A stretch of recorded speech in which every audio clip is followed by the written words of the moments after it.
Please silence your cell phones, hold all sidebar conversations to a minimum, and we'll get started with Between the Slides in 3, 2, 1. December 31st, 2019. This will be the final episode of the Between the Slides podcast. I'm your host, Kevin Pinnell, and first, thank you to everybody who has listened, who clicked play on this episode.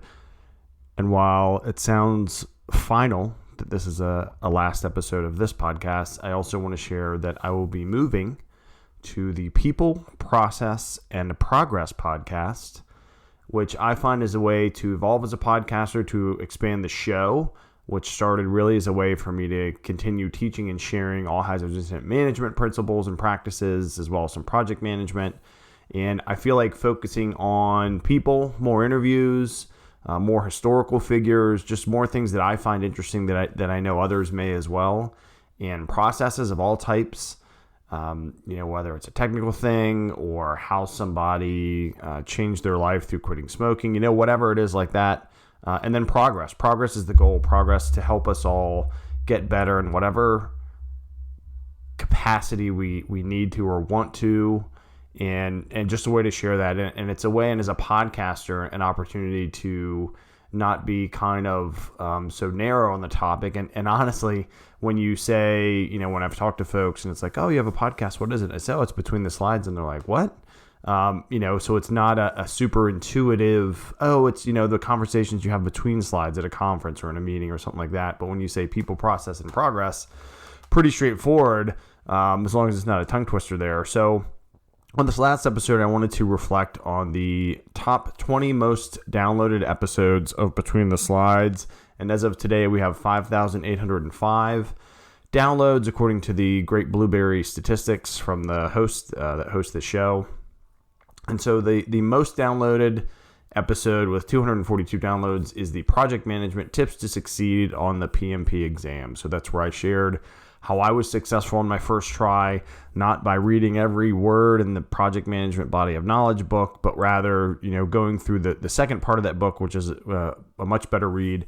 Tons of practice questions with the PMP Exam Simulator, the Pocket Prep PMP app, and with, of course, the courses that I took and suggest. So if you haven't listened to that and you're looking to become a project management professional, I suggest you do that. Pretty popular. Anything I think that has to do with helping folks achieve something, particularly the PMP credential, what was the most. The second most, which is kind of surprising, was a leadership focus where I called it Decentralizing Ebola and Project Charters, and I actually had these thoughts and put them together, and maybe that's some of the attractiveness on spontaneous podcasts and less scripted shows in general. I know I find that with some shows as well. As I recorded this in a car on the way to my friend's bachelor party weekend when we were going camping, and just really some thoughts on Jocko Willink's decentralized command, and really how that concept isn't unique to, and he said that before, isn't unique to his concepts or combat or anything like that, but it's letting your people do what they need to do to achieve their goals. And on Ebola, and how just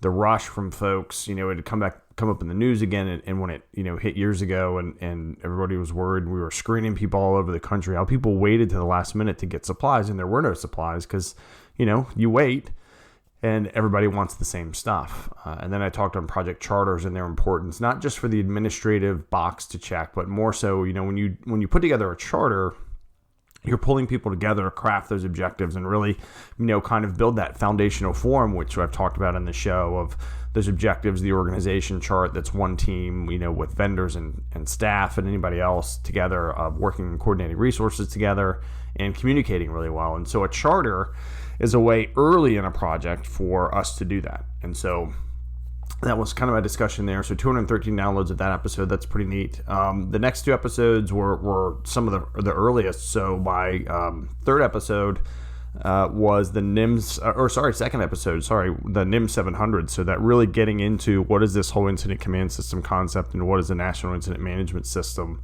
187 downloads there. So that incident management interest, and then the direction that I took the show after that in the next episode, the next downloaded as well with 174, was the Incident Command System 100. So that's when you really get into what is incident command, what is the planning section, what are groups and things like that. And so a start from that. And The fifth most downloaded episode was with my friend Mike Snodder, and it was the focus on law enforcement's resistance to ICS, or the Incident Command System, with 172 downloads. And that's where I got a great insight from, someone who'd been in law enforcement a couple decades, was a Marine, a leader, on why law enforcement, and I think it's better now, but traditionally did not embrace the Incident Command System right away. They stuck with the operations plans or their own way of doing things. And that's, from decades and really, the long history of law enforcement's way of doing things, but how that also can create silos in not having them being truly integrated with their partners in fire and EMS and dispatch and things like that. So that was a really good discussion. This is episode 7. So great discussion. Law enforcement resistance to ICS was the fifth most downloaded. And the next was the Incident Command System 200, which I called ICS Jiu-Jitsu. Being a Jiu-Jitsu player myself, still a white belt, going on 14, 15 months, and getting back into it. There's my phone. Awesome. So my thought with that ICS, Jiu-Jitsu for ICS 200 is you kind of learn how to use Incident Command System a lot more in 200. So as a white belt, as a new person, when you start to get some of the base concepts of keeping your elbows in and your neck kind of tight. So basically you don't want to get, armbarred or kimura'd or choked. So you're protecting those pieces and you're starting to learn some of the foundations and base and not maybe getting flipped quite as much. And so when you get into that Incident Command System 200, you've taken that next step where you should have the basic core concepts. Now we're going to say, okay, here's how you can use some of those things. Number 7, seventh most downloaded, is the leadership lessons from Gettysburg and Beyond, 157 downloads. So that's the one I talked about. I did a staff ride at Gettysburg National Battlefield Park. Hopefully that's the official name, but Gettysburg. And really, there's so many leadership lessons, and I was fortunate to do that staff ride where we highlight different leaders at different stages of the battle. So early on, talking about Buford and how he was dynamic to get his folks to get off the horse and become foot soldiers because there was a whole bunch of infantry coming in, and then Chamberlain, defending to the last and having that pace planning, that primary, alternate, contingency, and emergency plans. And so we really went into those, and that's episode 10. And so I really enjoyed that episode a lot, and I've done a few talks of that episode at conferences and to actually my alma mater at VCU's Homeland Security program that I graduated from. And it's really cool. It can be adapted to really anything. They're just great examples of leadership under duress that could apply to business and other places.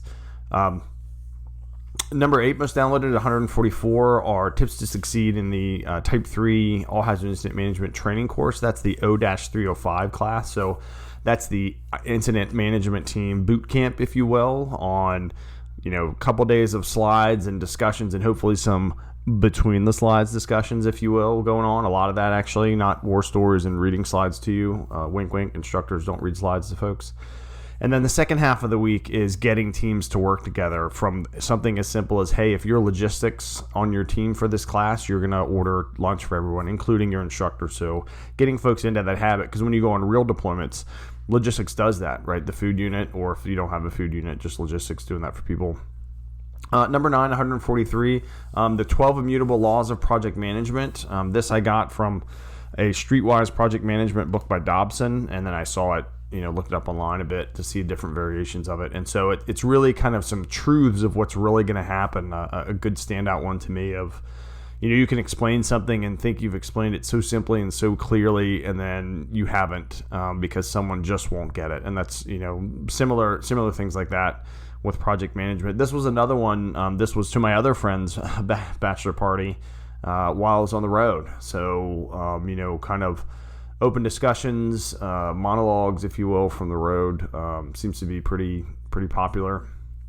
And really just I think a flow of ideas, and those immutable laws are pretty neat. They're pretty straightforward. So check that episode out if you have not. The 10th most downloaded at 139, Garage Gyms, Deployment Readiness and Therapy. So that really talks about part of my personal transformation and, deciding just that one day finally get up early, exercise, do it again tomorrow, do it again, and then keep doing that. Now it's been a lifestyle for about 2.5, 3 years maybe. And suggesting that not just for your personal gains, which will be the most benefit. You'll feel better, you'll look better, you'll be stronger, your mind will be a little more sharp if you have the other components, where you eat better and sleep better, and I wax and wane with that. And the deployment readiness, meaning, you're going to, as an incident management team member, you're going to go maybe sleep on a crappy inflatable mattress that loses air half the night in a tent, even though you're there, helping support this huge event. And you may not be in a great hotel. So if you're not in shape, if you don't have the fitness, if you don't have the endurance, it's going to affect how you perform. And what you're there to do is to plan high-level public safety support for an event or an incident. And you can't be lacking on that. You can't, it's not going in there and sitting in a cube after you've had a long happy hour with your pals that you can drudge through. It's you're out there, making life or death decisions, or at least, making planning decisions and helping people that have asked for your help. So you need to be in shape mentally and physically, and a garage gym is, to me, one of the best, if not the best way to do that, because it also removes excuses on fitness. If you don't have to have a whole garage gym, you can have a floor and start with doing push-ups and air squats and crunches, yoga, stretching, whatever. But check that out, garage gyms for deployment readiness and therapy. The 11th most downloaded for the Between the Slides podcast at 137 was ADKAR for projects and incident management teams. And ADKAR is that acronym that comes from the PROSCI, P-R-O-S-C-I, change management system. So that really focuses on, so the ADKAR is the awareness of the need for change, not just how we're going to do it, but like, why is this? What's the why of this change? And why do we need to do this? The desire to support change. So as a change management practitioner or project manager, whichever, whatever hat you want to call it. But if you're using this ADKAR and following this model, are you getting folks that have the desire? And if not, are you recruiting your leadership to help you spread that desire to make this change?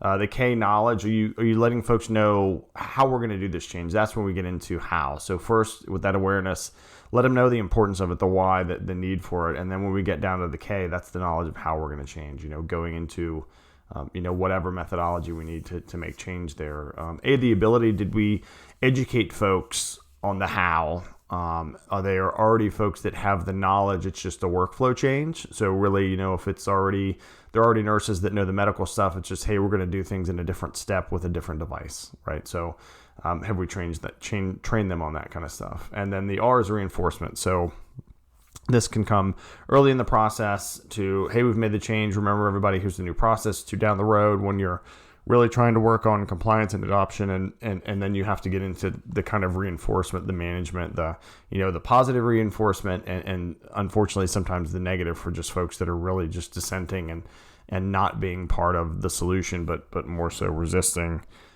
That's when you need that reinforcement. So ADKAR for project management and incident management teams. So you can apply that methodology really to anything, but that's how I focused on that episode. 12 at 136 downloads, the foundational 4 of being a Brazilian Jiu-Jitsu white belt. So that was, again, sharing what are objectives that I set either all the time or each time I go, to class. What's the organization typically, of a gym between the instructors, the higher belts, the lower belts, the white belts like me.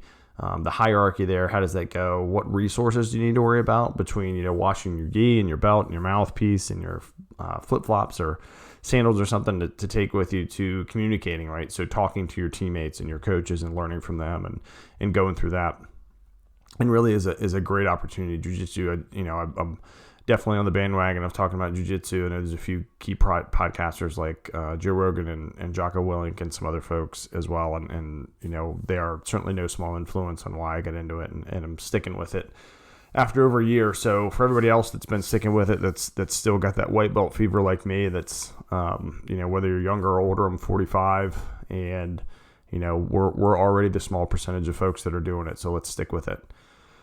Number 13, expanding your bubble with ICS 300, 136 downloads like the one before it. So 300 you get into, it's kind of like the 0305 class, but it's less time and less hands-on, but you have basically the core elements of it. You'll get a little deeper into how you can use groups and teams and in the ops section, and you'll break out and develop objectives and things like that. So I called it expanding your bubble. That was not long after Lieutenant Brad Clark was killed when a semi-truck hit his fire engine and killed him. He saved the lives of some of his crew members who he pushed out of the way and warned them, and they were able to either jump out of the way or move. Some were still severely injured, had legs amputated. So he did a speech, and I watched it at a fire training seminar, and he talked about expanding your bubble, right? So getting out of your comfort zone. And I was fortunate to have him in fact, one of the last O-305 classes that I taught, and he was a planning section chief. And Brad was definitely an operations guy, wanted to be out there, on the end of the hose line with his folks on the street. But he wore the planning section chief hat, and he did it really well. And the great thing about it is he learned, hey, I don't want to be a planning section chief, but he didn't complain about it the whole time. He put the work in, he worked hard, and just realized this isn't the position for me. But it was cool to have him in the class, and super unfortunate that he was killed in the line of duty like that. But did so in an unbelievably honorable way, trying to save his guys, which he did, but unfortunately lost his life. So Godspeed, Brad Clark, and to his family and friends. And move over and slow down if you're out there driving. Pay attention to those flashing lights. Don't get sucked into the lights like a bug, like some people do. Just move over, stay away from them, give them space, and help keep them alive. Number 14, 130 downloads, my buddy Rob Rowley. He's a firefighter. We talked about his evolution from growing up in Spotsylvania County, Virginia, to becoming a situation unit leader and much more than that. But it was good to have a conversation with Rob, and we owe some follow-up episodes. We'll be on the new podcast, on that new People, Process, and Progress podcast. So we'll talk about either all those elements or some of them and catch up on some of that with him. The number 15 at 128, the Combined Active Threat Response Program, where I talked about when I was in the city of Richmond working for the EMS agency there. We put together training with our partners in fire and police to help educate all first responders on at least a base level and awareness level of here's, what an active shooter is. Here's some stats. Here's what dispatch does. Here's what police does. Here's what fire does. Here's what EMS does. And then here's what we can do together as an incident management team, whether it's on the fly. And again, this is practical application. This isn't putting up wall charts within an active shooter or active threat, that happens in a short amount of time, in minutes. But here's what we should be doing at the very least. And so a really good training program, not just because I'm biased, because I was part of it, but it was a great opportunity to get different patches, different collar devices in the same room, talking together or working together toward just a critically important, thing of unfortunately, benefiting from lessons learned from others that didn't maybe put the time ahead of time from, that responded, unfortunately, to active shooters or other critical incidents. So Combined Active Threat Response Program we did. I talk about how we could put together the project management aspect of it as well. It is a project. It's a lot to pull that many people, especially when you end up training over 1,000 folks. Pretty awesome. 16 most downloaded, 125. History of the incident command system. So talked about the development of it from the military through the 70s out in California, the evolution from wildland to all hazard incident management and some other elements there. So I thought that was cool, being a, kind of an incident command system aficionado and someone that's been involved in that world for a bit. Cool history lesson for me as well. So hopefully you all benefited. Number 17 was a show summary from 2018. I started the podcast in September of 2018, so it was a pretty short summary. Didn't have a lot of episodes. Total episodes for the show is 57, including kind of some short bonus ones. So, the end of 2018, having started it in September, I was trying to stay on a pace of one a week. Did so pretty good for a bit. I have 3 boys. I'm married. Working, then I was on call still, actually, doing emergency management stuff. So, some variation in there, something to work on and improve on in 2020 for sure, and my plan for the new podcast there. So number 18, key elements of a project charter, 115 downloads. So just talking about, what are things I've used in a charter as an outline that's a good start. There's probably different charter structures at every organization that you could look at that has project management of some level. Even within the same organization, there's probably different templates. But that's one thing I know where I am, and in other places that, you definitely work towards shoring up is have the same template so that it's the same message, right? Which helps improve communications across the board. Number 19, this was a fun one. I'm a big comic book nerd, so I did a foundational 4 of creating a superhero group. So I thought what objectives would I have to make a group, and what organization would I have? Who, what archetypes, kind of the typical, a fast person, a strong person, a leader, those kind of things. So like in Avengers or Justice League, who would I pick? I did across DC and Marvel. That was kind of a fun episode, but really the other point of it is again, applying that foundational 4 of pull folks together, get objectives going, get an organization so people know who's doing what, pull your resources, coordinate and request them early, and then communicate was really the gist of it. And a way to do that with a fun thing was a superhero group. The 20th, I had about 30 that had over 100 downloads, so that was pretty cool.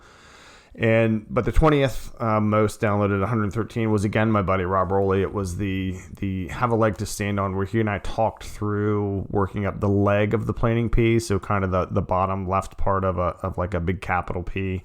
The planning P is shaped like that, a big blocky P, and there's steps in there. So that is the 20th most downloaded, 113. We worked through that, and that's where we kind of owe another episode, and we'll pick up on that and pick up on more in the People, Process, and Progress podcast coming in early 2020.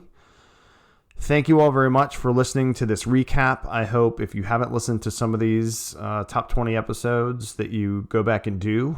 I would love to hear your feedback on them. I would also love to hear more about what you'd like to hear. What people would you like to learn about or hear from? What processes would you like to share or learn more about that I'm aware of or could do the research about? And what progress have you made, or do you have questions about throughout my life? And that's what I'm going to include in some of the episodes. So I was a volunteer firefighter at a very young age, joined the Navy with visions of becoming a Navy SEAL, didn't make it.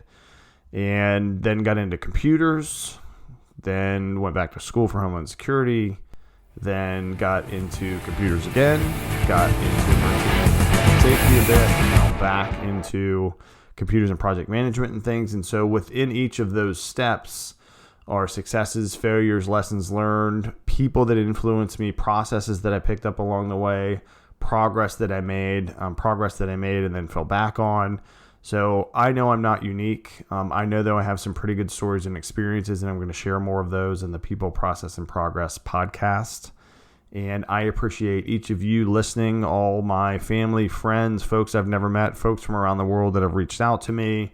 Please continue to do so. Said the name of the podcast, People, Process, and Progress, peopleprocessprogress@gmail.com if you want to get a hold of me. And we'll spin up new socials and we'll get that pushed out. Thank you very much. Godspeed. Best to you in 2020.